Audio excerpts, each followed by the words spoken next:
پچھلی قسط میں سلطان صلاح الدین ایوبی نے اپنی شاندار حکمت عملی سے صلیبیوں کے ایک اور حملے کو ناکام بنایا۔ یروشلم کی حفاظت میں کامیابی ملی، لیکن دشمن کی خاموش نہ بیٹھنے سے اب ایک نئی آزمائش سلطان اور ان کے ساتھیوں کا انتظار کر رہی ہے۔ آئیے دیکھتے ہیں کہ سلطان کس طرح ان سازشوں کا مقابلہ کرتا ہے۔ صلیبیوں کی نئی سازش کیا ہوگی؟ ایک خفیہ مقام پر صلیبی رہنما اپنی شکست کا جائزہ لے رہے ہیں اور اگلی چال کے بارے میں بات کر رہے ہیں۔ صلیبی سلطان صلاح الدین ایوبی نے ہماری فوج کو دوبارہ شکست دی ہے، لیکن ہم اس کے حوصلے کو توڑنے کا ایک نیا طریقہ ڈھونڈیں گے۔ صلیبی کمانڈر کہتا ہے کہ ہمیں ان کے اندرونی معاملات میں خلل ڈالنا ہوگا اور ان کے درمیان اختلافات پیدا کرنے سے ان کی طاقت کمزور ہو جائے گی۔ صلیبی رہنما کہتا ہے کہ ہم اس کے قریبی ساتھیوں کو نشانہ بنائیں گے اور عوام میں بدگمانی پیدا کریں گے۔ سلطان کا خفیہ اجلاس۔ سلطان صلاح الدین ایوبی نے اپنے ساتھیوں اور وزیروں کے ساتھ ایک اہم اجلاس میں مصروف ہیں۔ سلطان صلاح الدین ایوبی کہتے ہیں کہ دشمن اب میدان جنگ میں نہیں بلکہ ہماری یکجہتی کو توڑنے کی کوشش کرے گا اور ہمیں ان کی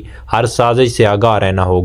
سلطان، ہمارے جاسوسوں نے خبر دی ہے کہ صلیبی ہمارے علاقوں میں افواہیں پھیلانے اور عوام کو اکسانے کی کوشش کر رہے ہیں۔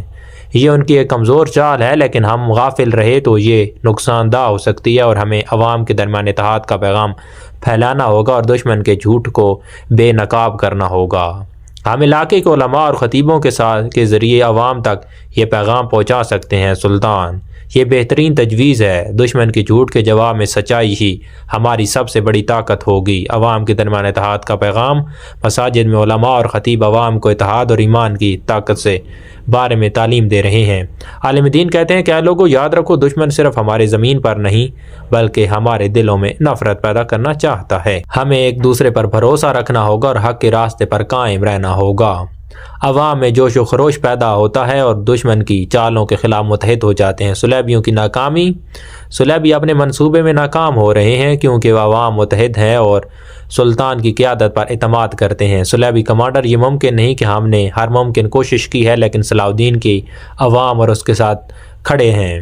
ہمیں ایک اور ہر بات سوچنا ہوگا۔ صلیبی رہنما کہتا ہے کہ یہ جنگ ابھی ختم نہیں ہوئی اور ہم اگلی چال کے ساتھ واپس آئیں گے۔ سلطان صلاح الدین ایوبی اپنے سپاہیوں اور مشیروں کے ساتھ اگلے دفاعی منصوبے پر بات کر رہے ہیں۔ کہتے ہیں کہ ہماری سب سے بڑی طاقت ہمارا ایمان اور اتحاد ہے۔ دشمن ہماری سرزمین پر قدم رکھنے کی کوشش کر رہا ہے، لیکن ہم انہیں ایسا کرنے نہیں دیں گے۔ ہم نے تمام قلعوں اور اہم مقامات کی حفاظت کے لیے مزید سپاہی تعینات کیے ہیں۔ سلطان صلاح الدین ایوب کہتے ہیں کہ بہت خوب، ہمیں اللہ پر بھروسہ رکھتے ہوئے اپنی تیاری مکمل رکھنی ہوگی۔ یہ جنگ صرف ہماری نہیں بلکہ زمین کے لیے نہیں بلکہ اسلام کی سربلندی کے لیے ہے۔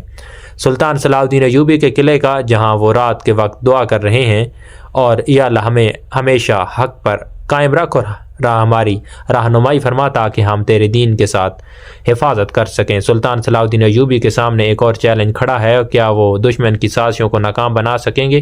دیکھتے ہیں اگلی قسط میں۔